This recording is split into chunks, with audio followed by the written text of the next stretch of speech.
আসসালামু আলাইকুম, আমি রায়হান। ফটোশপ টিউটোরিয়ালে আপনাকে স্বাগতম।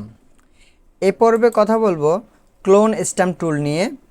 এই ক্লোন স্ট্যাম্প টুলের কাজ হলো আপনার কোনো একটা অবজেক্টকে ক্লোন করবে বা হুবহু কপি করবে। এখন এই কাজটা কিভাবে করবে? অনেক সময় ক্লোন স্ট্যাম্প টুলটার সাথে হিলিং ব্রাশ টুলটা মিলিয়ে ফেলে, কিন্তু হিলিং ব্রাশ টুলের কাজ আর ক্লোন স্ট্যাম্প টুলের কাজ সম্পূর্ণ আলাদা, কিন্তু কিছুটা সেম। আচ্ছা, আমরা প্র্যাকটিক্যালি দেখি। সাপোজ আমরা এই ইমেজটাতে যদি আমরা লক্ষ্য করি, সেক্ষেত্রে দেখব যে এইখানে কিছু ওয়াটারমার্ক দেওয়া আছে এবং এখানে কিছু পাখির ছবি দেওয়া আছে। এখন আমার প্রয়োজন এই ওয়াটারমার্কগুলো রিমুভ করব। এখন আমরা হিলিং ব্রাশ টুলে কোনো একটা স্পট রিমুভ করার জন্য বা কোনো কিছু রিমুভ করার জন্য আমরা সোর্স নির্ধারণ করে দিয়েছিলাম। এই এই টুলটা ব্যবহার করার জন্য আমরা সোর্সটা নির্ধারণ করে দেব। সেক্ষেত্রে অল্টার প্রেস করে আমরা এখান থেকে একটা সোর্স নির্ধারণ করে দেব। এখন আমরা হিলিং ব্রাশ টুলে যেমন পেস্ট করেছিলাম, কিন্তু এখানে আমরা লক্ষ্য করে যেমন এখানে যদি ক্লিক করে একটা প্লাস চিহ্ন আসবে। এখন আপনি যদি আপনার মুভ করেন, সেক্ষেত্রে প্লাস চিহ্নটাও মুভ হবে, কিন্তু হিলিং ব্রাশ টুলে মুভ হয়নি। ওটা সোর্সটা নির্ধারণ করে দিয়েছিলাম, ওটা যেখানে আমি পেস্ট করেছি ওখানেই এটা মিশে গেছে। বাট ক্লোন স্ট্যাম্প টুলে এখানে আপনার মিশবে না, এটা মুভ হবে, এটা ব্যাকগ্রাউন্ডের সাথে মুভ হবে। আপনি যেখানে যেখানে নেবেন এখানে মুভ হবে। বাট এখানে আপনার যে জায়গা থেকে আপনি সোর্সটা নেবেন সেই সোর্সটা আগে ইম্পর্ট্যান্ট, ওইটা আগে আপনাকে সিলেক্ট করে দিতে হবে।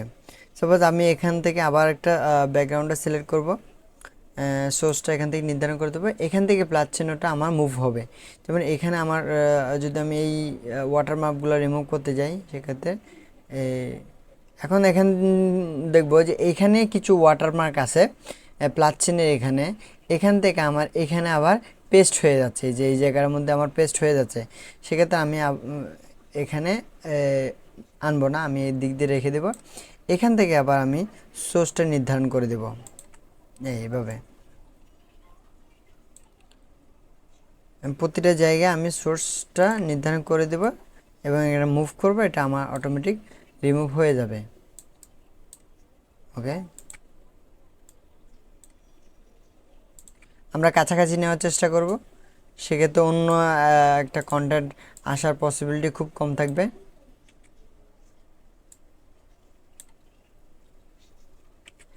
এখন আমার যদি প্রয়োজন হয়, সেক্ষেত্রে দেখা যাচ্ছে আমি এই জায়গাটা খালি জায়গার মধ্যে একটা পাখি বসাবো, হুবহু এই পাখিটা বসাবো। সেক্ষেত্রে আমার এই পাখিটাকে আমার একটা সোর্স হিসেবে নিয়ে নিতে হবে।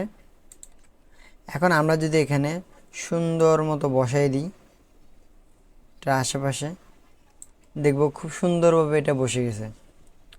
এভাবে চাইলে আমি প্রতিটা জিনিস এভাবে কপি করে করে বসাতে পারবো। এখানে চাইলে আমি এটাকে এইভাবে এখানে একটু বসাই দিই,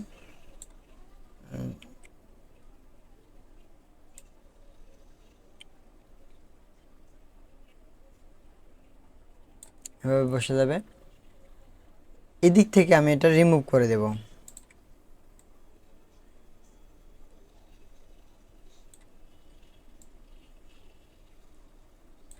ওকে, আশা করি বুঝতে পারছেন কিভাবে এই ক্লোন স্ট্যাম্প টুলটা ব্যবহার করতে হয়। দেখা হচ্ছে পরবর্তী ক্লাসে। আল্লাহ হাফেজ।